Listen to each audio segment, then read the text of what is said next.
So in this video we'll talk about how companies steal your data. Okay, so by companies I mean various types of applications that are used in virtual world, like all types of social media or any type of application that you're using. Okay, it can be even games and stuff. Okay, so all and every type of application that we are using currently. So not all applications are stealing your data, but majority of them do steal your data. Okay, so why and how they steal your data? So for the why part, it is actually done so that more advertisers can be put in to you, or more advertisers can connect to you. That is the first thing. Okay, so what do they advertise? Okay, so generally the advertisements now are done according to, you can say, political agendas of people. Okay, the political lineage of people is to be changed, or any type of things where manipulation of thought is required. So for that thing you need to understand the recent trends, or how the audience thinks, or how the people think. Okay, so for that reason they will steal all your data. So by stealing the data, how they steal your data? So the thing is, they have something called as a privacy policy. So first thing they do is make a privacy policy that will free them from the legal clutches. Okay, so they will draft the privacy policy in such a way that it will look like they are using your data for legitimate purposes.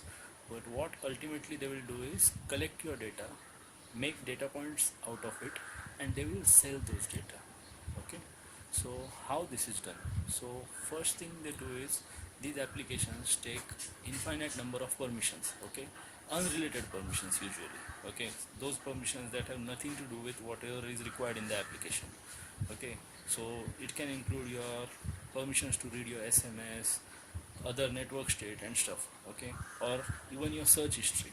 So what happens is, Google generally provides now what is called as Google features, or you can say a Google set of features that is under the GMS part.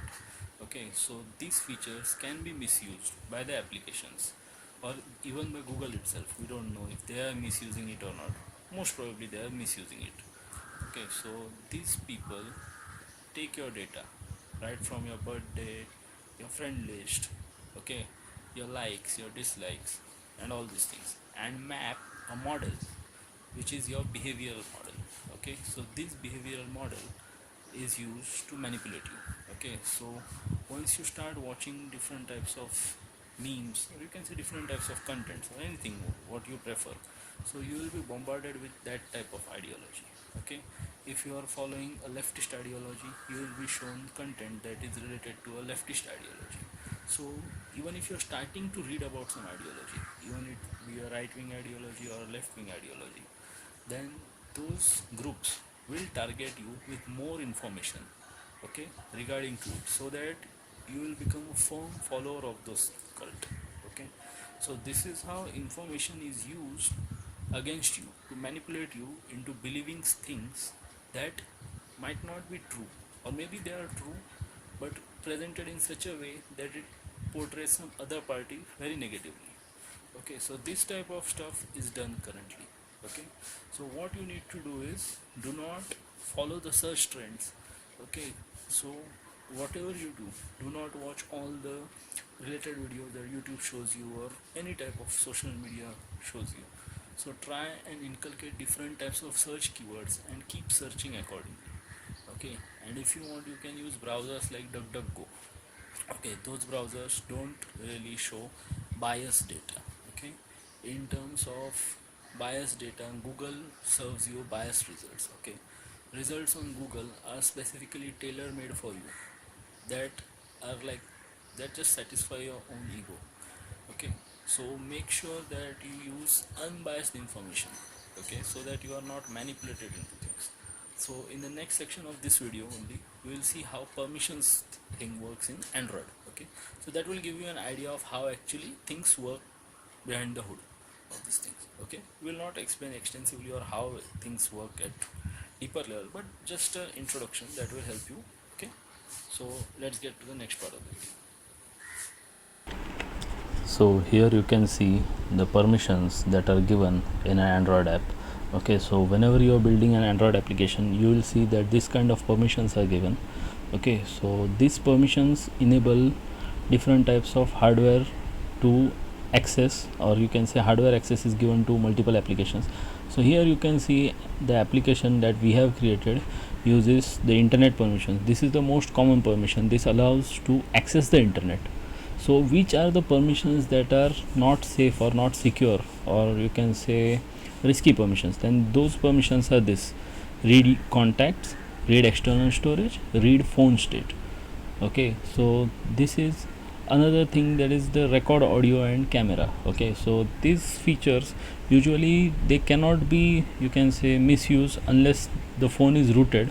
Okay, but apart from that, this external storage and read contacts, so these are the main features that allow the data theft to be done. Okay, sometimes the location feature is also misused. Okay, so you start your location tracker for one app, and if another application which is in a sticky state, okay, some applications are sticky state applications. Okay, so there is something as a sticky application, or you can say sticky thing in Android. Okay, so this thing allows applications to stay in background. So these applications can steal your data from background. Okay, so what happens is they have things like broadcast receivers enabled. So whenever different types of things occur, or any changes in your state occur in any of these things, then the application that is in background gets notified, and your data or anything they want to access. Okay, even sometimes you can steal data by accessing the calendar applications. Okay, so by getting the calendar application, okay, you might have marked some dates or something like this also data can be used for information harvesting. Okay, so these are the ways in which you can say data is stole from your mobile or handsets. Okay, so there are a lot other ways as well. Okay, sometimes these applications can communicate or override different applications, other applications. Okay, they can access the state or whatever things they are stored in the external storage of other applications. In such cases also the data can be stolen.